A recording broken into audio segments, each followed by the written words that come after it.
Welcome back for another great recipe of the week with healthycookingonabudget.com. Thank you for joining me again. I have something very simple to share with you today. In fact, I can't even call it a recipe because I don't have a recipe, but I'm just going to show you how I make my own homemade coconut butter, because I know I've mentioned it before and I know I talk a lot about using coconut oil in a lot of my recipes, so I thought it wouldn't hurt to do a focus on coconut oil and show you how I turn it into our butter substitute that we use on a daily basis. Now, as you can see, this isn't an earth balance tub. It is not earth balanced. I just used the container because it's a very handy size. But for starters, simply spoon the coconut oil directly into the container you'd like to use. Now, I find it's easiest to mix it with a fork. I've also tried a spoon, but a fork tends to break it up just a little bit better, make it creamier.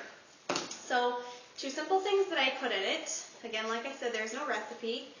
Flavacol, this is a butter-flavored popcorn salt, actually, with very basic ingredients. So that I just add, for this amount of coconut oil, about a teaspoon or a little less. You can do however much you like, of course. But it gives it a little bit of a salty flavor and, of course, that buttery flavor as well. The other thing that I add is liquid lecithin. Now, this is something that we have added more recently. We didn't used to put it in there, but it does help the consistency just a little bit be more butter-like as opposed to being the straight-up oil, because obviously with the coconut butter, being that it's just coconut oil, as soon as you put it on anything warm like a hot piece of toast, instantly it turns back to oil. So it still does for the most part, but with the lecithin, it just kind of helps that be just slightly creamier and maybe a little bit more margarine-like. So add those two ingredients and just whip it up, again with my fork. Now, the thing with coconut oil, like I've said before, it is solid, solid and not hard, but solid at room temperature, depending on what the temperature of the room is. This time of year with summer around the corner, you can see it's actually not very hard, which makes it easier to stir. But on very warm days, this will be quite soft. And then, of course, on cooler days, it can be very hard. In fact, if you ever make the mistake, can't call it a mistake, but if you ever put this in the refrigerator, which I've done on a number of occasions,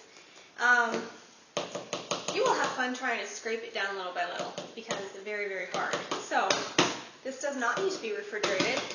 Simply store it on a pantry shelf and you're good to go. So that is what it looks like. Again, it's a little bit soft right now just because it's so warm here. But it tastes great and works great as a margarine replacement. Now, you might be wondering why I talk about coconut oil and use so much coconut oil when I'm talking about cooking on a budget. Because everyone knows coconut oil is expensive, right? You go in the health food store and you see a little pint of coconut oil, and it can be anywhere from $10 to $18 for a pint. I mean, that is crazy expensive. So how in the world do I afford coconut oil?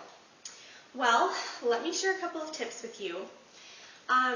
First of all, talking about the healthy aspect again of coconut oil, it does have a lot of good healthy properties.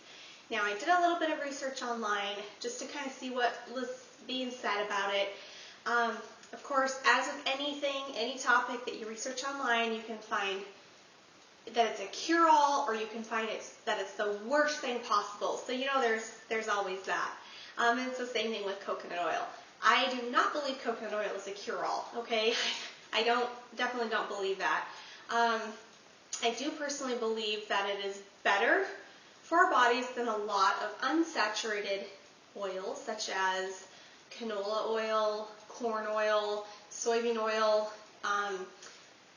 Olive oil can be good depending on what type it is, but a lot of olive oils can also be highly oxidized depending on the processing that they've gone through or how long they've been sitting on the shelf.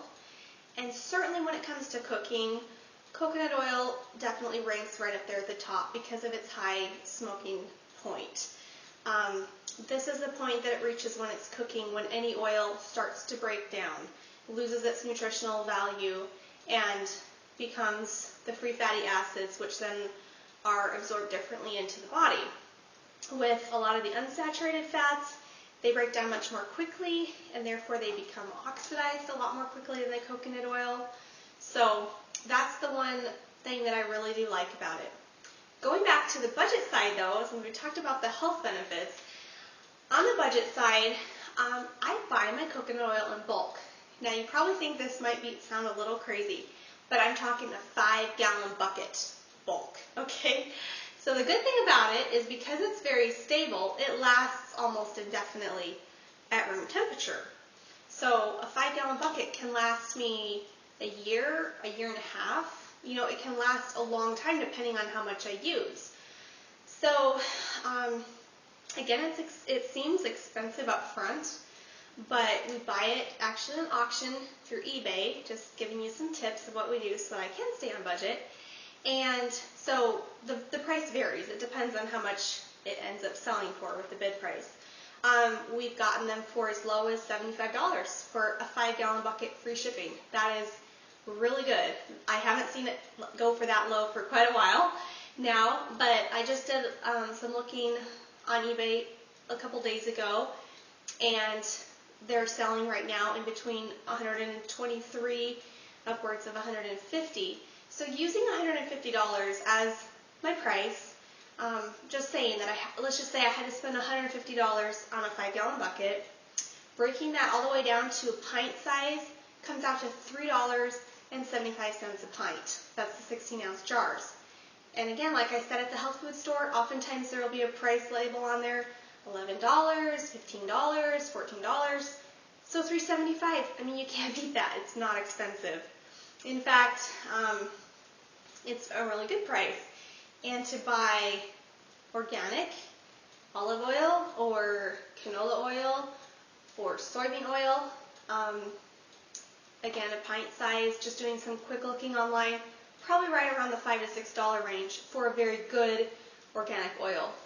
And speaking of organic, the reason that I would prefer to go organic on the other oils like olive oil, because I do use, obviously for salad dressings or things that I don't want to be solid, I do use other oils.